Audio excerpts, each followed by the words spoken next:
Mateng siap aja kemanten kali.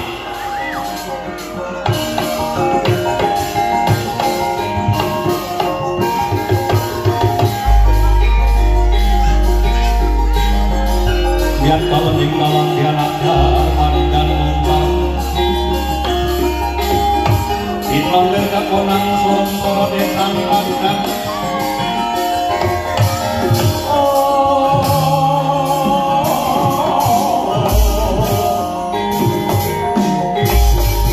Mandangipun sang momo jaya saking kayuangan sok berkembang kakongan pacare Ingkang ana katongan orang bejane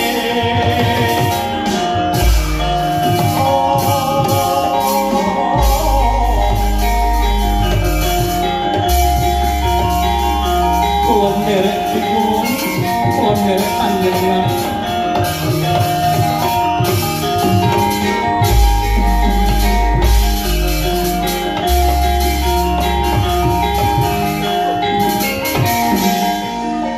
Mulan sang Badranaya ya lurah Semar becanggenipun lelenggan wonten ing Klampis dimadakan wonten Cahya Mantasasa lanang kene hei anak Utama Jaya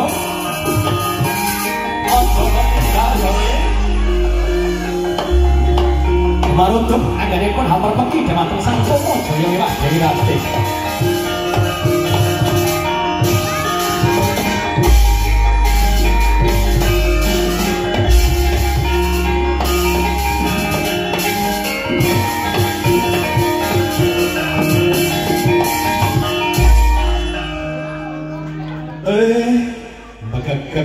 Gugag sadripa gemel-gemel durung antara suwean nggonku lungguh ana ing karang kedempel dumadakan ing angkasa ana dewa cumara karo jebule anakku dhewe Kamajaya lan kuwi Dewi Ratih nuwun pikulun ana parigayaka dadak kowe mudhun ana daleme Pak Rakijan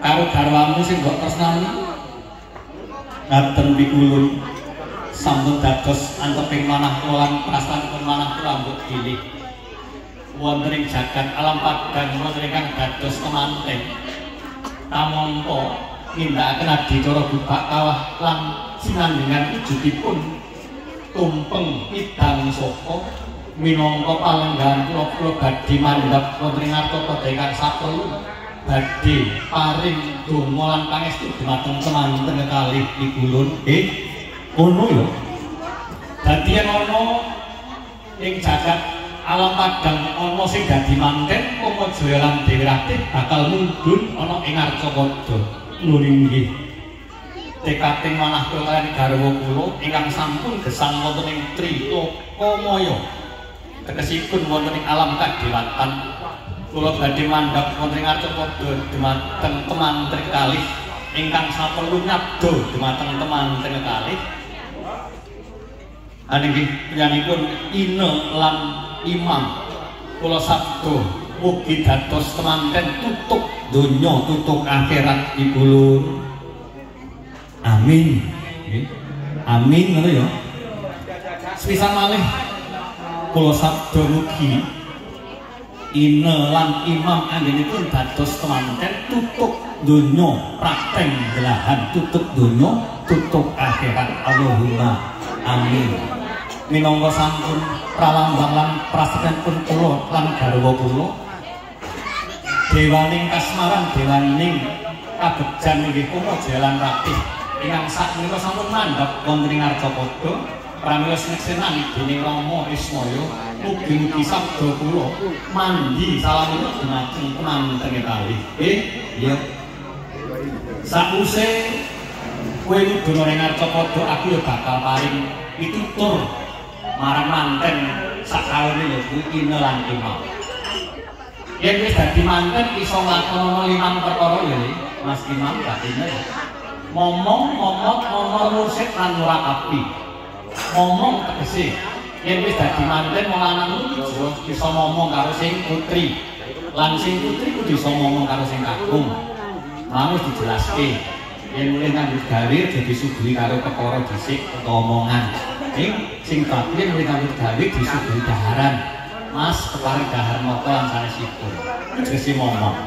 Momot tegese wong lanang yen wis dadi garwane wong putih, yen wis momot tegese iso momot. Sami barang perkara apa wae kudu iso direngkuh ing sanjeroning balewisma. Dadi ana masalah apa wae kudu sirep sanjerone lawang. Ping telune momor. Wong lanang kudu pinter, momor tegese manjing ajur-ajur.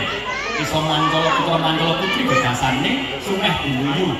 Mbok menawa Mas Imam nyenani nang dalem Pak Rakijan urung iso mesem guyu, saiki wis duwe bojo wis duwe keluarga iso mesem guyu. Karo Pak Dik, Bude, Tante, ya, itu gagak sumanak. Biasanya wong kelurahan iki gagak Mas Imam. Biasanya bosone halus, endi monggo monggo Pak Di. Ngono ya. Jadi kudu momor. Ping papate ya kuwi momor mursid. Mursid tegese wong lanang kudu pinter. Pinter nglewetah karo bojo, pinter nglewetah karo anak-anake. Aku yakin Mas Imam lulusannya wis luar biasa, mbok menawa nek ngingoni karo Mbak Ine wae ora kangelan. Mergo cah saiki wis lulusane wis luar biasa ning rumah tangga secara finansial mbok menawa wis ora nganggo ikut ewoh lan pekewoh. Ping limane ya kuwi murakabi. Wong rumah tangga kudu iso murakabi. Kanggo keluarga tanggung jawab ya mau ana adicara kacar kucur ya kuwi sandang, pangan lan papan. Wong lanang kudu iso nyukupi kebutuhane wong wedok, wong wadon. Sandang lahir wujude disana. Sandang batin wujude solah dawa tingkah laku muni sing apik. Nah, dadi sandangane wong ki anggere sumeh, andapasor iki diarani wong apik amarga hormat marang liyane. Pangan lahir wujude dedaharan. Pangan batin wujude kawruh ilmu. Ya sekolah, ya ngaji, ya sawung kanggo njangkepi anggone rumah tangga lan panguripan ing kanan kiri. Papan lahir wujude balewisma. Omah-omah yen wis cukup sajake wis iso rumah tangga dhewe, iso uwah saka wong tuwa ya engko gawe omah dhewe. Engko tuku kendaraan dhewe, nggih. Tuku motor ora sing apik-apik, tuku Pajero ae, ya. Amin, ngono. Amin. Jadi duwe cita-cita kudu sing dhuwur pisan. Perkara engko ora iso ya dikejar sampai iso. Mula panyuwune pun kakake Semar marang manten sakarone muga-muga anggonmu didodolan tutuk selawase. Iki ana syarat-syaratna wujude beras kuning lan arta receh utawa dhuwit titik nek wong tuwa ngarani dhuwit titik. Nggih. Nek ana dhuwit titik. Iki arta receh. Iki nganggo syarat-syaratna beras kuning minangka lambange kabagyan. Mula gedang sing wis ayu sik dibungkus nganggo kertas emas. Nah iki tujuane lambang kabagyan. Panuwun marang Gusti muga kowe yen wis rumah tangga iso tansah nggayuh kabagyan. Beras kuning duwe receh. Iki minangka pasemon Mas Imam lho. Ora ana wong sugih yen ora nyeleki sapa sithik. Ora ana wong mulya yen ora gelem rekoso. Mula yen wis dadi manten kok wingi nanggut gawene kira-kira 5 jam. Mulai sesuk kudu nanggut gawe 8 jam. Yen perlu 11 jam, lembur 3 jam. Ya. Nah, iya to. Sing 8 jam dikeki Mbak Ine, sing 3 jam kanggo sangrokoki. Ngono ya. Nah, lan kudu jujur, bener lan adil. Jujur. Ora ana wong bahagia yen ora tanpa jujur. Yakin ora ora. Kudu jujur, kaya Pak Rakijan. Jujur. Nggih Pak nggih. Jujur. Memang modalnya jujur. Ping telune ping pindhone bener. Tingkah laku bener, hukum negara, hukum agama kudu bener. Ora kena mbadal marang pranatan. Iki tegese balelo. Nggih. Hukum negara bener, hukum agama bener. Sing angel iki adil. Nah, Mbak Aina, Mas Imam kudu adil. Yen neng Nganjuk sampamane 3 dina, neng omah kene kudu 3 dina. Mas Imam ora kena apa iki? Bancinde, neng Nganjuk seminggu neng kene mung sedina. Iki jenenge ora adil. Nah, nggih, sadurunge iso omah dhewe, ya syukur yen wis omah dhewe, Kuwi kudu adil marang wong tuwa, adil marang bapak lan ibu. Kene Pak Rakijan Bututi adil marang bapak ibu saka Makulon Wono. Kira-kira ngono, paham ya? Nah, paham. Jadi golek sebar iki regane loro, sing siji duduk Mbak Ine karo Mas Imam, niate bismillah, wis cara kasare muga-muga Mbak Ine tak diparingi putra putri dan diparingi anak. Pak Rakijan Bututi ngendolake muga-muga ndang leh putu. Ngaten nggih? Nggih, kanthi sarana buka kawah menika mugi-mugi pinabulan dening Gusti ingkang Maha Agung. Kasabda dening kakekne Semar Langkomo Jayaratih muga tutuk selawase anggone padha jejodohan.